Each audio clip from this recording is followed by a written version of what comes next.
One morning, Gordon was in the yard taking on a large supply of coal. That's the third load of coal you've had today, Gordon, said James. Some might say you're being rather greedy. I'm an important engine, replied Gordon. Important engines need plenty of coal, but I doubt if you would understand that, James. James snorted and went about his work. Later, Gordon was taking on water from a standpipe because the water tower was under repair. I wouldn't drink too much of that water if I were you, Gordon. It might give you boiler ache. Pah, said Gordon. What's this, educating Gordon Day? First James, now you, Duck. Big engines have big needs. Little engines are just annoying. Don't say I didn't warn you, laughed Duck. Later, Gordon steamed into the yard at the big station.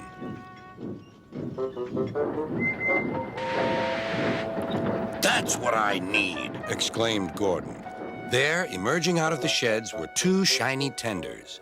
Now, if I had two tenders, said Gordon, I wouldn't need to stop so often, and I wouldn't have to listen to silly little engines. Those tenders belong to a visitor, replied his driver. Diesel sidled up alongside. Everyone knows that tenders are a mark of distinction, but I'm afraid that no amount of tenders will save you in the end. We Diesels are taking over, and we don't need tenders to make us important, not even one. Gordon was most upset.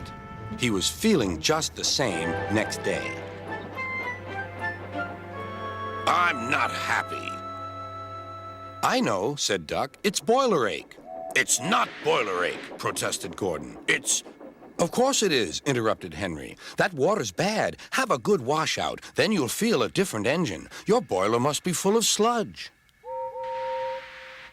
Don't be vulgar, huffed Gordon. He backed down onto his train, hissing mournfully. Cheer up, Gordon, said Sir Topham Hatt. I can't, sir. Is it true what Diesel says, sir? What does he say? That Diesels are taking over. Don't worry, Gordon. That will never happen on my railway. One more thing, sir. Why did the visitor have two tenders? Because he lives on a railway with long distances between coaling depots. Gordon felt better. But Henry started complaining. He banged some cars angrily.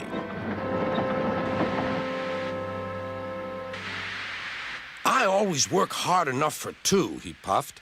I deserve another tender. Duck whispered something to Donald. He was going to play a trick on Henry. Henry, he asked, would you like my tenders? Yours? What have you got to do with tenders? All right, said Duck. The deal's off. Would you like them, Donald? I wouldn't deprive you of the honor, replied Donald. It is a great honor, continued Duck thoughtfully, but I'm only a tank engine. Perhaps James might.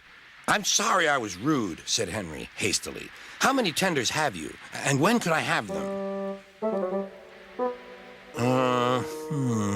I have 6, and you can have them this evening. 6 lovely tenders, chortled Henry. What a splendid sight I'll be.